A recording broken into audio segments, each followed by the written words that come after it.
మనం బ్రతకడానికి కావాల్సిన వాటిలో ఆక్సిజన్ చాలా ముఖ్యం. అయితే మనం పీల్చే ఆక్సిజన్ చెట్ల నుంచే వస్తుందని మనం అనుకుంటాం.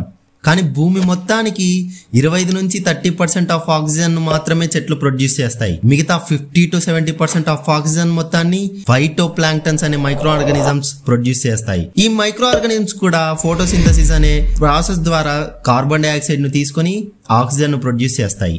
ప్రోక్లోరోకోకస్ అనే ఫైటోప్లాంక్టన్ మైక్రో ఆర్గానిజం ఒక్కటే 20% ఆఫ్ గ్లోబల్ ఆక్సిజన్ ను ప్రొడ్యూస్ చేస్తుందని ఎస్టిమేట్ చేశారు. అలానే ఈ ఫైటోప్లాంక్టన్స్ చాలా కార్బన్ డైఆక్సైడ్ ను అట్మాస్ఫియర్ లో నుంచి అబ్జార్బ్ చేసుకుంటాయి. ఇవి ఎప్పుడైతే చనిపోతాయో డీప్ వాటర్స్ లోకి వెళ్లి మునిగిపోయి అక్కడ కార్బన్ డైఆక్సైడ్ ను రిలీజ్ చేస్తాయి. ఈ ప్రాసెస్ నే బయోలాజికల్ కార్బన్ పంప్ అంటారు. దీనివల్ల అట్మాస్ఫియర్ లో ఉన్న కార్బన్ డైఆక్సైడ్ లెవెల్స్ రెగ్యులేట్ అయ్యి గ్లోబల్ క్లైమేట్ స్టేబుల్ గా ఉండడానికి కారణం. ఈ ఇన్ఫర్మేషన్ నచ్చినట్టయితే లైక్ చేయండి, షేర్ చేయండి.